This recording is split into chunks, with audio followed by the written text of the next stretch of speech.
கோழித்தீவனம் தயாரிக்கவும் மீன் எண்ணெய் தயாரிக்கவும் கடல்கொய் மீன்கள் அதிகளவு ஏற்றுமதி செய்யப்பட்டு வரும் நிலையில் அதிகளவில் கிடைத்த கடல்கொய் மீன்களை வெளி மாநில வியாபாரிகள் ஆர்வத்துடன் ஏலம் எடுத்து சென்றனர். கண்ணாமொழி திருக்கை, புள்ளி திருக்கை போன்ற அதிக எடை கொண்ட மீன்களும் அதிகளவு கிடைத்துள்ளதால் மீனவர்கள் மகிழ்ச்சி அடைந்துள்ளனர். ஆஸ்திரேலியாவின் கிழக்கு பகுதியில் 2 ஆண்டுகளில் இல்லாத அளவுக்கு வெப்பம் வாட்டி வதைத்து வருவதால் மக்கள் குளிர்ச்சியான இடங்களை நோக்கி படையெடுத்து வருகின்றனர். அமெரிக்கா, சீனா உள்ளிட்ட பல்வேறு நாடுகளில் கடும் பனிப்பொழிவு தாக்கியுள்ள நிலையில் ஆஸ்திரேலியாவில் சுட்டெரிக்கும் வெப்பம் நிலவி வருகிறது. பெருவாரியான நகரங்களில் 40 டிகிரி செல்சியஸுக்கும் அதிகமான வெப்பம் பதிவாகி வருகிறது. 2 ஆண்டுகளில் இல்லாத அளவாக மேற்கு சிட்னியில் உள்ள புறநகர் பகுதியான பென்ரித்தில் இன்று பிற்பகல் 40.1 டிகிரி செல்சியஸும் உள்பகுதியில் உள்ள சில நகரங்களில் 41 டிகிரி செல்சியஸ் வெப்பநிலையும் பதிவாகியுள்ளது. கடும் வெப்பம் காரணமாக சிட்னியில் 40க்கும் மேற்பட்ட பள்ளிகள் மூடப்பட்டுள்ளன. இதேபோன்று நியூ சவுத் வேல்ஸில் 38 டிகிரி செல்சியஸ் வெப்பம் காரணமாக 35 பள்ளிகள் மூடப்பட்டுள்ளன. இதனிடையே 2 நாட்களுக்கு வெப்பம் மற்றும் வறண்ட வானிலை நீடிக்கும் என வானிலை ஆய்வு மையம் தெரிவித்துள்ள நிலையில் வெப்பத்தின் தாக்கத்தை தணிக்க மக்கள் கடற்கரை நோக்கி படையெடுத்து வருகின்றனர். சிட்னியில் அதீத வெப்பம் காரணமாக கடற்கரையில் குடும்பத்தினருடன் குவிந்த மக்கள் கடலில் உற்சாகமாக குளித்து மகிழ்ந்தனர்.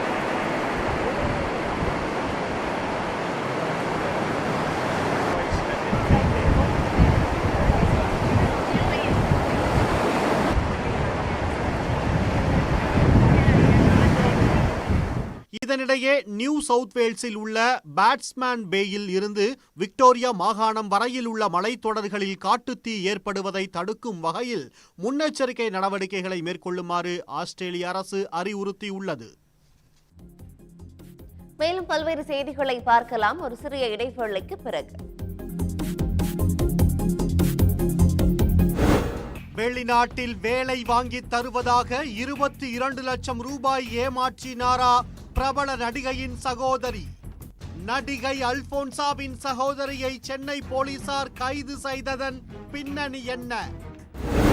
மனைவியை கொன்று உடலை துண்டு துண்டாக வெட்டி தண்ணீர் தொட்டியில் பதுக்கிய கணவன். டெல்லி பாணியில் அரங்கேறிய கொடூர கொலை 2 மாதங்களுக்கு பிறகு அம்பலமானது எப்படி? 13 ஆண்டு கால காதலியை ஏமாற்றிவிட்டு தொழிலதிபர் மகளை திருமணம் செய்ய முயன்றவர் தற்கொலையா?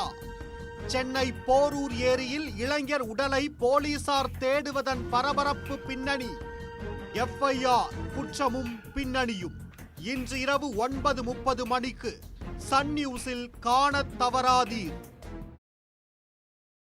வெயில் காலத்துல ஏசி நமக்கு இம்பார்ட்டன்ட். எந்த ஷோரூம்ல வாங்குறோங்கிறதும் இம்பார்ட்டன்ட். வசந்த் & கோ நம்ம தேவைக்கேற்ப கம்மி விலையில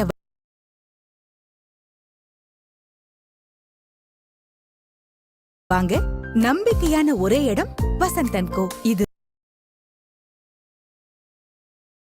ரொம்ப ரொம்ப இம்பார்ட்டன்ட். அனைத்து பிராண்ட் ஏசிகளும் மிக குறைந்த விலையில் இந்தியாவின் நம்பர் 1 டீலர் வசந்த் & கோ. இம்பார்ட்டன்ட்.